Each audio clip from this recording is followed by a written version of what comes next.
There are a lot of fun things to do in Cape Girardeau, even when the weather is hot.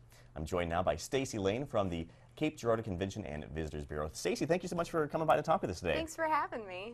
Well, first, one of the big things that's coming up for Cape Girardeau is we're going to have riverboats returning to the riverfront. And it's been a while since we've had steamboats here, isn't it? It has. It's been 4 or 5 years now. The Delta Queen stopped coming by. The American Queen stopped coming by thanks to the economic downturn. But now the economy is looking better. The boats are back. The American Queen docks here in Cape Girardeau for the first time in 4 or 5 years on Monday. They're hopefully docking at noon. Everything runs on river time, so with the river being a little low, you know, times are more approximate and tentative than definite. They'll also be here in September and then again in November. And then we're having a visit from a brand new boat that's been built from the hull up called the Queen of the Mississippi. And I've been following the construction process online, and it looks like it's going to be an amazing ship.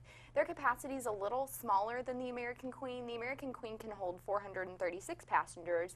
The Queen of the Mississippi holds 150. So the Queen of the Mississippi will be here towards the end of August and then again in November. So we're really glad that they're back. You know, from a tourism standpoint, why is this so cool that we're having these riverboats, you know, dock here at the dock downtown? Yeah, well, from a tourism perspective, I think it's great for our downtown and our attractions. They go to almost all of our attractions. Lots of them open up just for the riverboat passengers. You'll see passengers strolling up and down Main Street and Spanish Street and all the downtown area. And these cruises are not cheap, so a lot of these passengers come with ample pocketbooks to pull from. So from a tourism perspective, it's great. From a personal perspective, I think it's like seeing a piece of history dock right here in Cape Girardeau.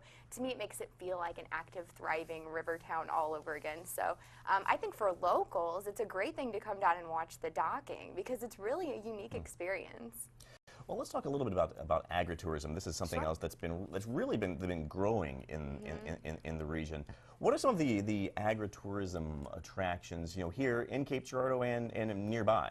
Yeah, well, Lazy L Safari Park is a big agritourism attraction, and Vicki, who runs the joint, she's on an agritourism board here in the state of Missouri, so she's extremely knowledgeable on how agritourism works. What I thought was really interesting is that wineries actually fall under that agritourism umbrella as well. So all of the little local wineries that have been popping up around Cape Girardeau and surrounding areas, those are all considered agritourism attractions. And obviously our farmers markets would be agritourism related and Jones Heritage Farm. Now, on your website, I noticed there's a list of all the wineries, Yes. you know, just right outside of Cape Girardeau, and you know, within several miles of the community as well. I tried to set that up so you can kind of like determine how far you want to drive. So I've got 0 to 15 miles, and then 15 plus, and then 30 plus. So you can really kind of see how much time you have and go from there. But there's lots of really great local wineries. There's one up in Hemet that I personally cannot wait to get to. I love the copy on their website. They talk about unpretentious wines made for, the fruit wines that my grandma used to make. So I guess I kind of have a little personal tie-in with that one. But I need to stop by there this summer before the season ends in terms of wineries.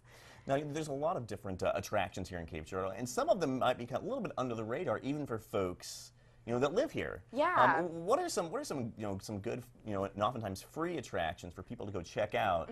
Even if you live here in Cape Girardeau, on a weekend or in the evenings. Absolutely. Well, I'm participating in Leadership Cape right now, and for one of our first sessions, we toured Old St. Vincent's Church, and I was blown away at how many people had never even been inside. I mean, this church is incredible. It was designed by a young Irish architect, built in the 1850s, torn down from a tornado. They rebuilt. It's been impeccably restored by the same guy who did the Governor's Mansion restoration project up in Jefferson City.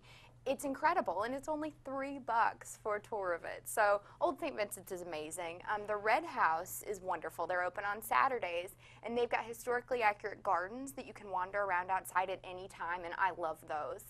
The Glen House is also open for the summer, and if people haven't been in a while, I mean, definitely revisit it. My in-laws were in town a couple months ago, and we kind of played tourists, and it was really nice to see it all from a new set of eyes, Chris Museum is absolutely free over at the River Campus. They've got really great exhibits on what life on the river was like, and they have one of the leading collections of some Native American pottery in the world besides Harvard University. So SEMO's right up there with Harvard in terms of Native American artifacts. Well, I think it's really interesting. Chris Museum, and that's just one of the many museums that we have here in Cape Girardeau. The River Heritage Museum, I know right now, has the Divided Loyalties Absolutely. exhibit. I had an opportunity to stop by and see that the week before last, and it really has a very thorough coverage of what the Civil War was like in the state of Missouri, you know, starting from the political situation that led to the Civil War in the first place and what life was like during the war. Missouri was very much a border state during that time period, and that's why they named it Divided Loyalties. It truly was family against family and brother against brother in this area. It's a wonderful exhibit. It's very thorough.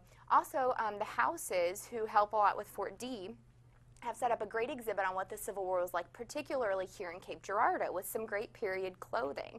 So the Cape River Heritage Museum has a lot of really cool exhibits right now. Well, let's talk a little bit now about sports.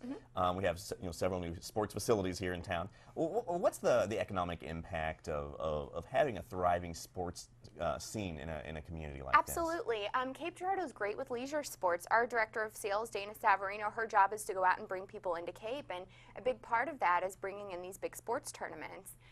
Last year at the Show Me Center, the Missouri State High School Activities Association hosted the state volleyball tournament here in Cape for the first time. And it was a no vacancy weekend for the Cape Girardeau hotels. Our restaurants were packed. It was wonderful to see Cape just bursting at the seams, you know, because all those people, when they come into town to play at a tournament or you know, another sporting event, they stay in hotels for at least 1, 2, 3 nights. They have to eat all their meals here. They gas up here. They go shopping. I mean, the economic impact is phenomenal for Cape Girardeau. You know, for folks that might live nearby to Cape Girardeau and that have children, what are some of the good attractions, for a day trip to Cape Girardeau? If you have a couple little ones with you. Absolutely. Lazy L Safari Park is wonderful. She bottle feeds and raises all of her animals from the infant stage, so they're really friendly and they're not too afraid of people. So Lazy L is phenomenal. La Bounce is great, especially with it being so toasty outside. You can take the kids inside and let them wear themselves out in the air conditioning. They have a wonderful parents lounge with free Wi-Fi, so you can really kick back, relax, and let your kids have a good time. Cape Splash is also wonderful for beating the heat right now. I mean, they just have an amazing facility that people need to utilize even more. And then Discovery Playhouse is another great place to take the little ones to cool off when it's so warm outside. We've got details on all those attractions at visitcape.com/familyfun. We've been talking today with Stacy Lane with the Cape Girardeau Convention and Visitors Bureau. Stacy, thank you so much for coming by to talk with us. Oh, thanks for having us.